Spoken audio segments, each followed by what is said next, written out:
The Swedish fighter jet has forced Western military planners to rethink decades of assumptions about air combat. For years, stealth, massive budgets, centralized command systems, and complex logistics were believed to guarantee dominance. That confidence is now under serious strain. Something unexpected happened, and even the most assured defense strategists quietly began to reassess what they thought they knew. Inside planning rooms, the tone shifted. Less certainty, more caution. The reason is simple. A small nation with a limited defense budget demonstrated a combat philosophy that challenges some of the alliance's most expensive and politically sensitive air power doctrines. What shocked observers was not raw speed, stealth coatings, or billion-dollar sensor systems. It was proof that modern air dominance may no longer belong to the richest, but to the smartest. The Swedish fighter jet was designed with one hard assumption: future wars will be chaotic. Runways destroyed, satellites jammed, command centers targeted, supply lines cut. In that environment, traditional fifth-generation strategies begin to fail. While most Western air forces depend on a small number of heavily protected bases, the Swedish fighter jet was built to operate from highways, frozen roads, and short damaged runways. In recent exercises, it showed it could land, refuel, rearm, and take off again in under 20 minutes with a remarkably small ground crew, something that caught many observers off guard. No massive support system, no special infrastructure, just speed, flexibility, and the ability to survive. That alone caught attention. What worried planners more was how this fits into a larger strategy.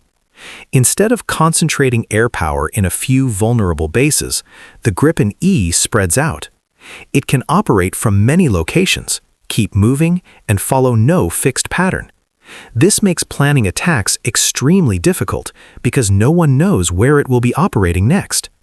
Many modern jets depend on complex logistics, secure data links, and well-maintained bases. They are very capable, but only as long as that system stays intact. The Swedish approach challenges that dependence. During exercises with heavy jamming and disrupted communications, the doctrine did not fail. It adapted. Pilots operated independently, made fast decisions, and continued fighting with little guidance. Cost made this even more unsettling. The Gripen E is far cheaper to buy and operate than most fifth-generation fighters. That means more aircraft, more pilots, more missions, and greater resilience over time. In a long conflict, numbers and sustainability can matter as much as advanced technology. Quietly, analysts began asking hard questions. What if air superiority is no longer about stealth, but about endurance? What if persistence matters more than perfection? Those questions did not favor old assumptions. This was not panic, but real concern. The Swedish Gripen model does not just challenge enemies, it challenges allies as well. It suggests future wars may reward adaptability over prestige, flexibility over complexity, and decentralized decision-making over rigid command structures. That idea is disruptive because it forces militaries to rethink training, equipment choices, doctrine, and even long-term political commitments tied to expensive defense programs. Pilots who flew alongside it were especially struck.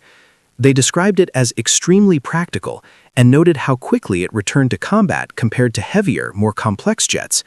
There was nothing flashy about it, just constant efficiency. History shows that real military change often arrives quietly through exercises and new ways of thinking, not dramatic moments. Once planners understood the implications, their thinking shifted. Instead of focusing only on major air bases, they began marking highways, remote roads, frozen land, and civilian areas as possible launch points. This rewrites decades of air power thinking. Air dominance may no longer be about protecting a few key bases, but about having too many locations to shut down. That raised an uncomfortable question. In a real war, after early missile strikes, cyber attacks, and electronic warfare, how many aircraft would actually still be able to fly? The honest answers were troubling. Modern war will be chaotic from the start.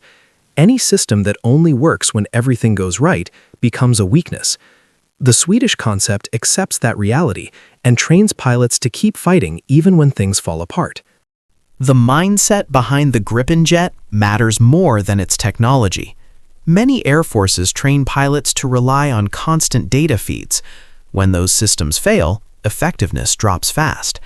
The Gripen jet is different. Data helps, but missions do not depend on it. If networks collapse, pilots adapt and keep flying. This is not a weakness, it is a survival skill. In war games, communications and satellites were disrupted, yet the Gripen jet kept operating. Control spread out, pilots made their own decisions, and mission success stayed high. This revealed an uncomfortable truth. Heavy central control can be a liability. Cost reinforces the point. Advanced fighters offer great capability, but depend on complex logistics and global supply chains. In a long war, that dependence becomes fragile. The Gripen jet trades prestige for endurance, allowing more aircraft to stay operational with less support. In prolonged conflict, that trade-off can matter more than raw performance. The Swedish Gripen fighter jet depends far less on foreign contractors, overseas maintenance, or outside political approval to stay operational. That independence quietly shifts power inside alliances. The real concern is not combat, but influence. If more countries prioritize resilience over complexity, defense planning changes, buying strategies shift, training evolves, and expensive programs are no longer untouchable. They must prove they can survive chaos, not just perform in ideal conditions. Pilots trained on the Swedish Gripen fighter jet reported something else that stood out: confidence. Not arrogance, but calm certainty that they could finish the mission even when cut off. That psychological edge matters, because morale often breaks before machines do.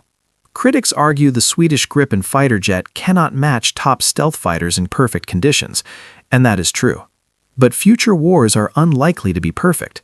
History shows that complex systems shine early, then struggle, while adaptable ones endure. This is why the Gripen caused unease. It does not promise easy victory. It exposes a blind spot by assuming disruption, surprise, and survival, and that forces an uncomfortable question. What if the most dangerous aircraft is not the hardest to see, but the hardest to stop? Thanks for watching.